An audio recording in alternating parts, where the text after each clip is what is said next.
Olá, eu sou Paulo Vinícius, professor de Sociologia. Estamos começando mais uma aula voltada para o Enem. Porém, na aula de hoje vamos responder as questões que caíram na prova do Enem que vocês fizeram no último domingo. Então, como nós tivemos um conjunto de questões da área de ciências humanas que abrangem o conteúdo de sociologia muito extenso, então dividimos essa aula em duas. A primeira questão que nós vamos responder é a questão 47. Nós vamos tomar como referência para essa numeração a prova rosa. Inclusive, o gabarito que está aqui e a numeração é baseado nessa prova. Se você fez uma prova diferente, ou seja, com outras cores na capa, então você vai identificar qual foi a questão correspondente pela numeração e pela cor. Ok? Vamos ler juntos. O povo Cambeba é o povo das águas. Os mais velhos costumam contar que o povo nasceu de uma gota d'água que caiu do céu em uma grande chuva. Nessa gota estavam duas gotículas, o homem e a mulher. Por essa narrativa e cosmologia indígena de que nós somos o povo das águas e é que o rio nos tem fundamental importância, diz Márcia Huayna Cambeba, mestra em geografia e escritora. Todos os dias ela ia com o pai observar o rio. Ia em silêncio e antes que tomasse para si a palavra, era interrompida. Ouça o rio, o pai dizia. Depois de cerca de 2 horas, ao vir as águas dos Solimões, ela mergulhava. Confie no rio e aprenda com ele. Fui entender mais tarde, com meus estudos e vivências, que meu pai estava me apresentando a sabedoria milenar do rio. Pelo descrito no texto, o povo Cambeba tem o rio como? Aqui nós temos um relato, uma cosmologia, ou seja, um relato de criação, de origem do ser humano. Aí, igual ele falou, homem e mulher, e que tem o rio como um símbolo para essa criação. Nós, em uma das aulas de sociologia, falamos desses discursos. Inclusive, foi uma aula interdisciplinar com o ensino religioso. Porque o ensino religioso ele traz elementos para pensar essas experiências místicas, religiosas, espirituais. Então, ali, essa pesquisadora, geógrafa, ela fala da relação dela enquanto pessoa com o rio que foi aprendida por seu pai. Então, existe uma relação próxima, uma relação de afeto ali, porque ela está fazendo memória do que o rio representa. Então, vamos olhar as opções. O povo Cambeba tem o rio como um objeto tombado e museográfico? O rio não está no museu, ele não é uma ferramenta, um objeto que nós podemos identificar e transferir para outro lugar para ser observado. Ele pode ser tombado como patrimônio, mas ele não é algo no sentido de que nós devemos cercá-lo e ali nós não vamos deixar as pessoas terem contato com ele. Herança religiosa e sacralizada. Pelo discurso percebemos um elemento religioso, mas do ponto de vista institucional nós não vemos um aspecto religioso ali. Cenário bucólico e paisagístico. Ou seja, a gente está falando somente da memória, da lembrança, do que nós estamos vendo ali no sentido da beleza. Riqueza individual e efêmera, ou seja, que é passageiro. Ali, o rio ele tem um aspecto coletivo, então não pode ser visto do ponto de vista individual. Então, ele é um patrimônio cultural, pela sua importância para aquelas pessoas. E, como eu falei, afetivo, porque essa pessoa que fez a narrativa, ela tem memórias dela com o pai naquele rio e o tanto que ela aprendeu com aquele rio. Então, aqui nós temos uma... bem simples, né? A próxima questão, a questão 50, ela tem 2 textos. O texto 1 é uma definição de um conceito e o texto 2 é uma imagem para ser analisada. O texto 1, interseccionalidade. Aqui já temos uma palavra de uma aula que nós gastamos uma manhã inteira para falar sobre ela. Intercruzamento de desigualdades que gera padrões complexos de discriminação. Aqui, para fazer memória do que foi falado na aula sobre interseccionalidade, é quando falamos sobre as desigualdades existentes que elas se intensificam quando pensamos em outros elementos. Por exemplo, a questão racial, de classe social, de gênero. Então, diante das desigualdades, quanto mais elementos tem, maiores são as desigualdades existentes. Assim, aqui nessa imagem, nós vamos ter a proporção de pessoas abaixo da linha da pobreza.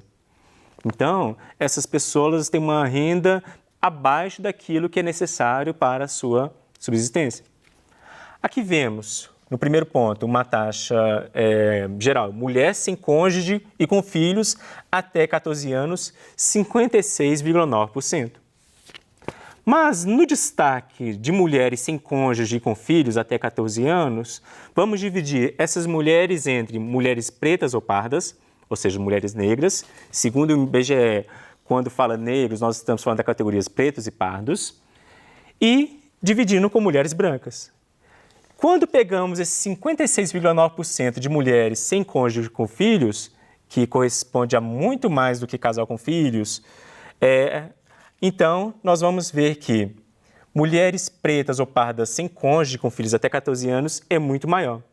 Então, nós temos uma questão de gênero dessa mulher, que é mãe solo, porque ela não tem cônjuge e tem filhos até 14 anos, e a questão racial, étnico-racial, porque são mulheres pretas e pardas.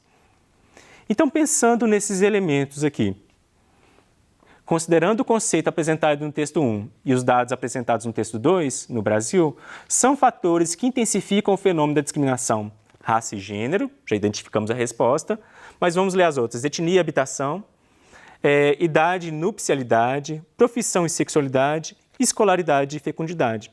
Nas outras questões, nós vemos que essas informações, há uma informação correta e outra que não está, porque faltam elementos para interpretá-las. Então, identificamos raça e gênero. E quando, para a gente não ficar analisando demais, para ser mais objetivo numa prova extensa, quando a gente fala em interseccionalidade, geralmente estamos falando de raça, gênero e classe social. Questão 58. O texto 1 diz: a primeira grande lei educacional do Brasil, de 1827, determinava que nas escolas de primeiras letras do Império, meninos e meninas estudassem separados e tivessem currículos diferentes. No Senado, o Visconde de Cairu foi um dos defensores de que o currículo de matemática das garotas fosse o mais enxuto possível. Aqui vemos que no período do Império, do Brasil Império, quando se estão pensando na educação de meninos e meninas no Brasil, está se propondo uma educação diferenciada, sendo que para as meninas, ou seja, se a gente pensar na formação dessas mulheres, o currículo de matemática é mais enxuto. Aqui se pretende que as meninas não estudem tudo que os meninos vão estudar. Nas palavras dele, o belo sexo, fazendo referência às mulheres, não tinha capacidade intelectual para ir muito longe. Aqui nós estamos vendo um preconceito de gênero, a gente está vendo uma fala machista. Sobre as contas, são bastantes para as meninas. As 4 espécies que não estão fora do seu alcance e lhes podem ser de constante uso na vida. Para ele, as meninas, as mulheres, precisam saber somente adição, subtração, multiplicação e divisão. Então, os cálculos básicos são suficientes para as mulheres e os outros cálculos que, dentro dessa mentalidade, seriam mais complexos, não são próprios para que meninas aprendam. O texto 2 diz: no Senado, o único a defender publicamente que as meninas tivessem em matemática um currículo idêntico ao dos meninos foi o Marquês de Santo Amaro. Ele argumentou: não me parece conforme às luzes do tempo em que vivemos, deixarmos de facilitar às brasileiras a aquisição desses conhecimentos mais aprofundados de matemática. A oposição que se manifesta não pode nascer senão do arraigado e péssimo costume em que estavam os antigos, os quais nem queriam que suas filhas aprendessem a ler. Então, aqui, contrapondo àquela visão, o Marquês de Santa Amaro, ele diz que, olha, estamos em pleno século XIX, a Europa está num contexto de iluminismo e vamos restringir a educação dessas mulheres. Então, ele fala não apenas de meninas que são incapazes, ele coloca, olha, são cidadãs, são brasileiras, para mostrar que elas também têm a mesma capacidade e o direito de terem o mesmo acesso à educação que os meninos. Os discursos expressam pontos de vista divergentes, respectivamente, pela oposição entre. Então, o primeiro texto diz uma coisa, o segundo tem outra. Então, se estamos falando respectivamente, queremos dizer o que o primeiro texto diz e o que o segundo texto diz. A liberdade de gênero e controle social. E vimos que o primeiro fala da restrição e o segundo da liberdade, então aqui está trocado. B, equidade de escolha e o segundo, imposição cultural. E no primeiro, quer restringir o ensino das meninas, então não existe equidade. C, dominação de corpos e igualdade humana. Então, quando ele fala das mulheres, se refere a elas como belos sexos, então traduz a um olhar para a mulher a partir dos seus corpos. Então, aqui há uma dominação de corpos, onde a mulher é pensada como se ela tivesse apenas algumas funções a exercer, ou seja, papéis sociais já bem estabelecidos. E o segundo texto, igualdade humana, tratando meninos e meninas da mesma forma. Até aqui a gente está vendo uma questão correta. Olhando a outras, geração de oportunidade. O primeiro pode até gerar oportunidade para homens, mas restringe para mulheres. Restrição profissional, o segundo não restringe. Exclusão de competências e participação políticas. O texto ele não está aprofundando, por exemplo, a questão política, para a gente falar que a alternativa está correta. Então, a alternativa correta é a letra C, dominação de corpos, igualdade humana. Então, o primeiro texto diz sobre dominação de corpos e o segundo, igualdade humana. Então, é um cuidado que nós temos que ter quando se fala respectivamente, porque a primeira afirmação tem que fazer referência ao primeiro texto e a segunda ao segundo texto. Questão 59. Após 7 anos da ocupação de um terreno abandonado em Santo André, no ABC Paulista, os condomínios Novo Pinheirinho e Santos Dias foram inaugurados, com a presença de representantes dos governos federal, estadual e municipal. A ocupação começou em 2012 e, desde então, o movimento vinha reivindicando o direito de usufruir do espaço para a construção de casas. A Carta Magna, quando fala Carta Magna seria a nossa Constituição, em seu artigo 6º, garante a todos os brasileiros o direito à moradia. O texto apresenta uma estratégia usada pelo movimento social para. Então, os movimentos sociais, eles fazem reivindicações. Eles cobram do poder público várias demandas, por isso que nós temos vários movimentos sociais. Aqui nós temos um movimento social de moradia. E ele usou uma estratégia que foram essa ocupação. Ocupou um terreno e ali eles estavam cobrando algo específico desse poder público. Então, letra A, fragilizar o poder público. Será que a intenção é apenas deixar o poder público mais fraco? Letra B, fomentar a economia solidária. As pessoas podem até se organizar em torno da economia solidária, mas essa não é a estratégia. C, controlar a propriedade estatal. Será que eles queriam ocupar simplesmente por ser uma propriedade do Estado? Garantir o preceito constitucional, ou seja, fazer valer o que está na Constituição. E incentivar a especulação imobiliária, ou seja, aquelas pessoas só querem o terreno para poder vender futuramente. Como o texto se ampara no artigo 6º, que garante a todos os brasileiros o direito à moradia, e essas pessoas estavam reivindicando isso, então elas queriam garantir o preceito constitucional. Por isso que muitos movimentos sociais, nas suas várias abordagens, estratégias de reivindicação dos seus direitos, eles atuam na intenção de garantir o preceito constitucional, para fazer valer os vários direitos que ali existem. Questão 70.